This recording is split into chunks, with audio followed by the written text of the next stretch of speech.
So I'm standing here with Eamonn Hughes from Hughes Water Gardens, and Eamonn, I suspect that you have a delight for us today because I'm seeing something over here that I don't normally see. So before we get started, tell me what we're going to do.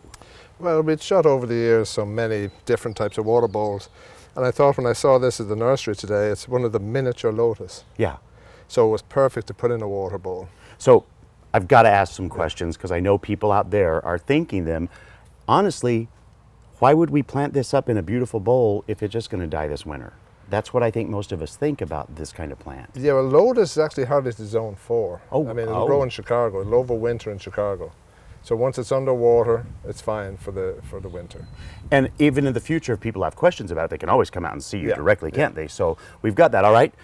I'm delighted about that. So tell us, what is your plan here? Because I see some soil as well. Yep. So what are we doing? What I'm thinking of doing is do an isolated bowl. This is in its own container. Uh-huh. So we'll place it, this one is called Sunny Sky, which we need at this time of year. It's true.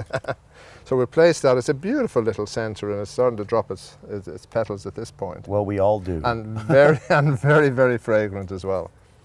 So what we're doing is we're placing that in the middle. That's got its own water. We don't have to worry about it.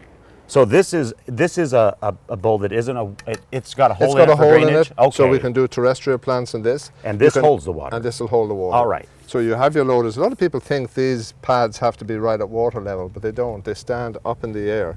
So we can bring the soil and everything right up over the top of the pot. All of the stems and the blossoms will be emerged out of that. So all we want to do now is do something over the edges of this. And you're just going to pick some more aquatic type plants. We can do aquatic if we want to do a water bowl, or these will grow in soil or in water. Okay. This one is called Water Sprite. It is important to pick up, it has a little pink lilac color, so make sure you pick the tones that'll suit the flower. If you have a white one, you can go with white flowers, or something complementary, and that'll help. If you want to have something a little brighter, you know, something like Creeping Jenny would work on the edge as well. So just go to your local store, see what appeals to you, what you think will work around this. Or if you, here's a beautiful one. That's cool. This is the zebra Quail. It's not quite hardy in the northwest, it's zone 9, but it has very pretty pink flowers and this wonderful striation. Yes, the leaves on it are lovely too. It doesn't quite, I don't feel it works as well with this foliage, but so pick something that will work well with the foliage. So this softness works well with that foliage. Another potential plant is this little hydrocotyle.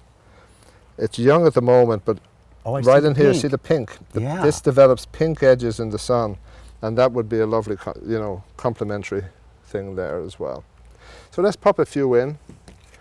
Here's one I haven't spoken about. This is a ranunculus, and this foliage does very well with this as well.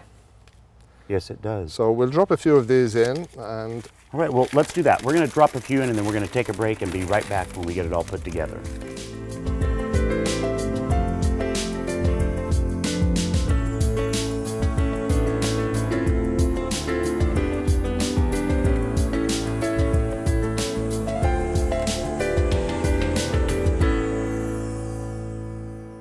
All right, Eamonn, we are here. You've done with the creation of the planting, and what are you doing just finishing up here? Just the last plant in, and then I decided, Northwest hazelnut shells are really good in some of the yards. Yeah. So I thought I'd try it here. I've never tried it before, and I really like the effect.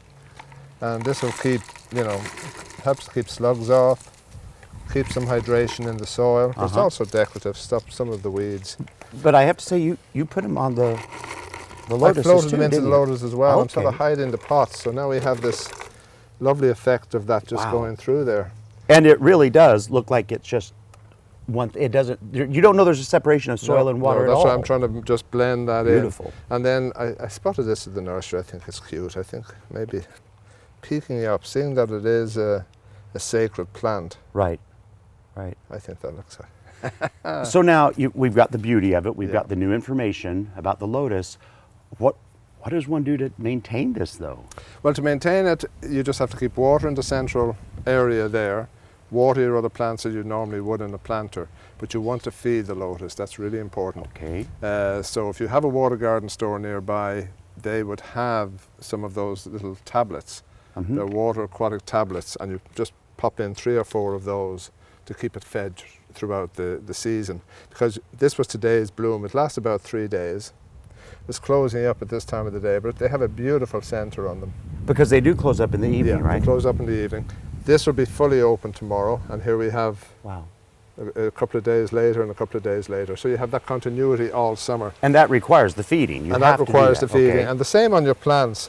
I mean, choose a plant like this pink Sprite will flower all summer. This is a spring flowering, this is foliage. So if you want some more colour in the foreground, you could just do it all with something that would be Would giving give you you some that. flower all summer long. Okay, now certainly though, let's say we had a winter like we had this year again, that was yes, just yes. awful, but for any winter, what is our care for these? Lotus in ponds here can stay in all year, and it's never a problem, even in those severe winters. But a little one like this is more isolated, so Right. this could freeze solid and damage the tuber. So again, you have a pot. Take Mr. Buddha out, lift your pot up, pop him into a 5-gallon bucket, and during the worst of the weather, you can leave it in the garage. You can take it out, during the milder spells. Some winters we don't have enough freeze. If it's just light freezing, it's of no effect. No. But that deep freeze where we would get, a week of intense cold weather, this could get impacted. And then of course people, you always encourage people to come out to Hughes Water Gardens and talk to the staff there Talk to and staff. figure out what's going on.